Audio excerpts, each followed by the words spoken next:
yang ada dalam haji yang ketiga, dan tentu ada banyak hikmah lainnya. Bapak bisa pikirkan sendiri, yang sangat kelihatan adalah kita akan ingat mati, Bapak. Ingat mati, dan kita tahu mati ya seperti orang ihram, tidak membawa apapun, tidak, pakaiannya ya sederhana, kain kafan saja. Dan nanti kita akan berkumpul dengan orang banyak sekali, di mana kita nggak tahu yang mana yang mantan pejabat, mana yang orang biasa, mana yang kemudian orang pinter, orang bodoh. Yang akan membedakan hanya amalnya. Karena itulah orang haji itu, Pak, biasanya, dan ini sesuatu yang saya lihat, orang pergi haji itu setelah pergi haji memang tambah soleh, Pak. Karena pengalaman-pengalaman itu.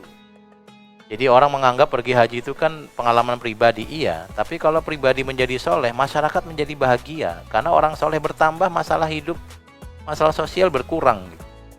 Bisa jadi ada orang-orang yang nanggung solehnya itu, lalu dikasih kesempatan ke Masjidil Haram, lalu Allah sadarkan, pas dia balik nggak lagi nanggung, menjadi orang soleh betulan. Maka kita hidup bersama orang-orang soleh itu pasti membahagiakan. Gibahnya tidak, tuduh-tuduhannya tidak, marahnya tidak, dan itu yang kita harapkan.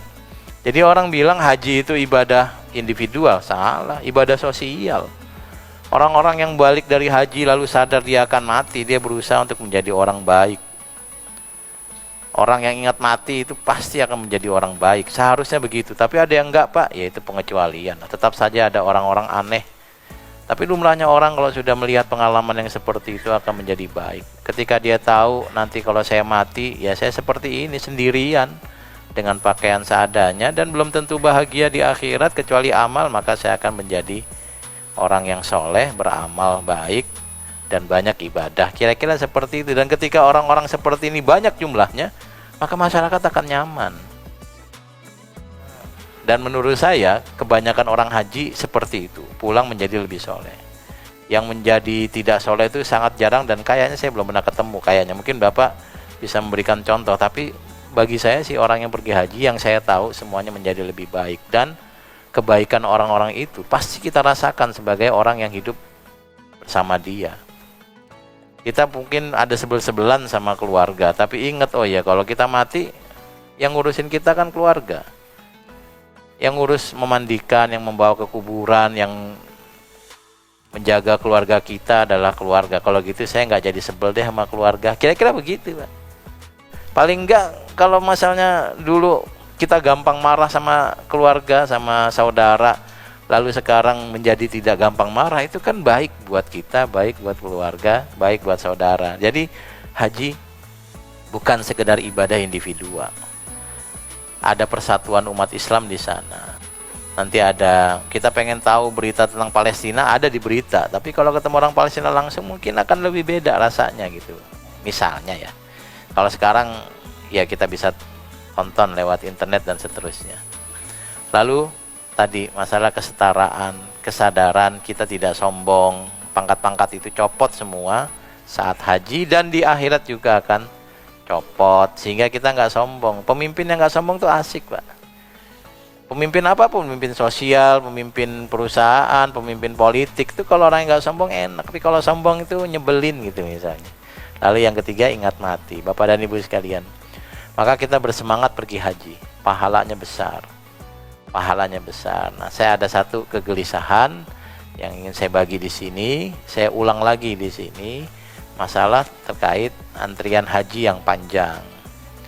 Nah, saya baru tahu kalau di Jakarta mungkin sekitar 20-an atau 30-an tahun menunggunya gitu ya. Di Bekasi 30 gitu. Dan saya sudah meneliti rata-rata masa tunggu haji di Indonesia itu 48,93 tahun, Pak. 48,93 tahun. Ya 49 tahun lah. Jadinya kalau Bapak punya anak 20 tahun atau Bapak sendiri yang usia 20 tahun lalu daftar haji, berangkatnya 49 tahun kemudian, usia 70 baru berangkat. Kenapa ini terjadi? Karena ada fenomena orang yang hajinya berulang. Sudah haji pengen lagi karena dianggap ibadah, padahal haji ibadahnya wajib cuma satu. Lalu bagaimana kalau Bapak pengen ibadah haji lagi karena merasakan kenikmatan? Jangan haji, Pak, umroh saja. Karena umroh kapanpun bisa. Kalau haji waktunya dibatasi di bulan Dzulhijjah saja, supaya tidak ada antrian. Nah, salah satu yang saya tulis di buku saya adalah larangan haji berulang, kecuali kalau memang ada keperluan, misalnya tenaga medis, ya tenaga medis berulang nggak apa-apa tiap tahun haji, atau petugas-petugas yang memang ya dibutuhkan, silakan, karena supaya orang yang berhaji bisa tenang sebab banyak yang membantu. Tapi kalau bagi bapak dan ibu yang duitnya banyak, pengen pergi haji, jangan umroh saja. Kalau mau lebih hebat lagi, nggak usah haji berulang dan tidak usah umroh, gunakan untuk bersedekah, lebih besar pahalanya. Jadi saya kampanyekan orang yang pergi haji itu pasti kalau mabrur masuk surga, pasti, tapi masuk surganya sendiri. Beda dengan orang yang merawat anak yatim menjadi penyantun anak yatim, donatur anak yatim. Kata Nabi, ana wa kafirul yatim fil jannati kahataini, aku dan orang-orang yang merawat anak yatim di surga seperti dua jari ini. Deket, bukan begini pak, jauh nih, bukan begini juga, jauh nih, begini pak, deket. Bedanya apa orang yang masuk surga karena haji dengan anak yatim? Ya tadi masuk surga sendiri dengan amal kita. Kalau yang kedua, nyantuin anak yatim, masuk surga bareng Nabi, di levelnya Nabi, asik banget. Kita nggak akan mampu masuk surga level Nabi kecuali diajak oleh Nabi. Surga yang ditempati Nabi, surga paling bagus. Yang boleh menempati ya Nabi dan orang-orang yang diajak oleh beliau. Kira-kira begitu. Pesawat kepresidenan yang boleh naik presiden dan orang-orang yang diajak sama presiden. Kalau presiden lagi pegel ngajak tukang urut, boleh pak ya. Ini presiden lagi pegel nih, lalu harus ada kunjungan, ngajak tukang urut, boleh. Jangan bilang ini kan pesawat presidenan, kamu jalan kaki, ya nggak bakal nyampe. Ya ikut presiden. Kereta ke presiden juga sama, gerbongnya itu diisi siapapun orang yang diajak. Kalau misalnya dia lagi inget gurunya dulu waktu sekolah masih hidup lalu diajak, bisa. Yang penting ada yang ngajak. Ya kalau kita juga gitu. Jadi kampanye saya seperti ini pak, capek-capek ngomong haji di depan itu tujuannya satu, yuk yang belum haji pergi haji, ada banyak manfaat. Tapi kalau sudah haji berhentilah, kepengen lagi, kasih kesempatan yang lain. Terus kan saya uangnya banyak pak, iya, carilah surga dan keridhaan Allah, juga keridhaan Nabi dengan memperbanyak sedekah. Ya mungkin gak kerasa nikmat kita ngeluarin duit dipakai anak yatim, tapi anak yatimnya yang tertolong lalu menjadi soleh, mendoakan atau nggak mendoain juga Allah yang apresiasi. Jadi ini kan saya kebetulan di masjid yang jamaahnya wajahnya wajah duitnya lebih semua ya pak ya. Ini wajah-wajah yang nggak ikut demo kan, demo buruh enggak ya. Wajah-wajah yang kayaknya mau Presiden Donald Trump kasih tarif-tarif juga kita tenang-tenang aja. Mungkin karena duitnya ada, mungkin karena tenang, saya nggak tahu. Karena itu saya ya ingatkan melalui di sini, kalau sudah haji alhamdulillah, mudah-mudahan mabrur dan sudah dapat pahala surga. Kalau yang belum, bayar pak. Wah kan antriannya panjang, saya nggak mungkin berangkat. Bayar aja. Saya juga belum berangkat haji karena masih lama, tapi saya udah bilang sama Tuhan, kalau saya belum berangkat tapi keburu mati, pahalanya kasih ya, udah bayar. Saya udah bilang begitu. Tapi kalau misalnya belum dapat jatah ya nggak apa-apa, yang penting udah bayar, yang penting kan pahalanya nanti. Nanti kalau dipanggil yang udah haji masuk surga, saya masuk. Kan belum haji mas, keburu mati, udah bayar. Emang kenapa nggak langsung berangkat?